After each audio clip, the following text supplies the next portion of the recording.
سفر مگو که دل از خود سفر نخواهد کرد، اگر منم که دلم بی تو سر نخواهد کرد. من و تو پنجره های قطار در سفری، سفر مرا به تو نزدیکتر نخواهد کرد.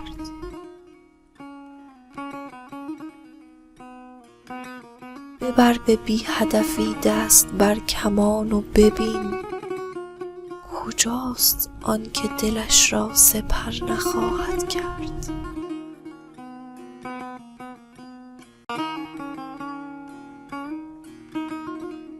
خبرترین خبر روزگار بی خبری است، خوشا که مرگ کسی را خبر نخواهد کرد.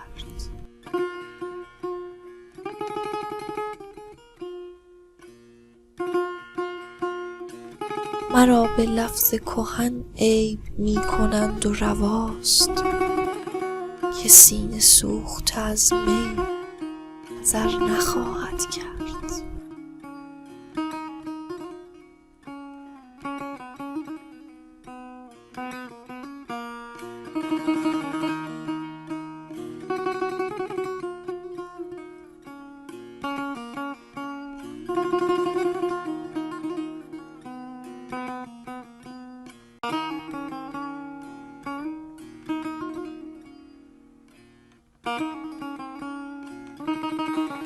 ناگزیر از سفرم بی سر و سامان چون باد، به گرفتار رهایی نتوان گفت آزاد. کوچ تا چند مگر می شود از خویش گریخت، بال تنها غم غربت به پرستوها داد.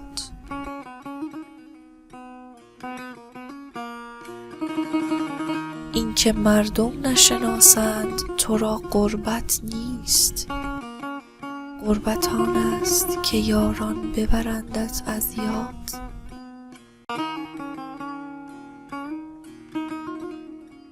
عاشقی چیست بجز شادی و مهر و غم و قهر؟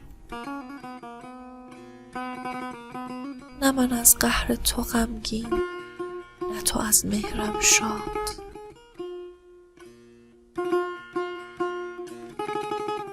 چشم بیهوده به آینه شد اندوخته ای، اشک آن روز که آینه شد از چشم افتاد.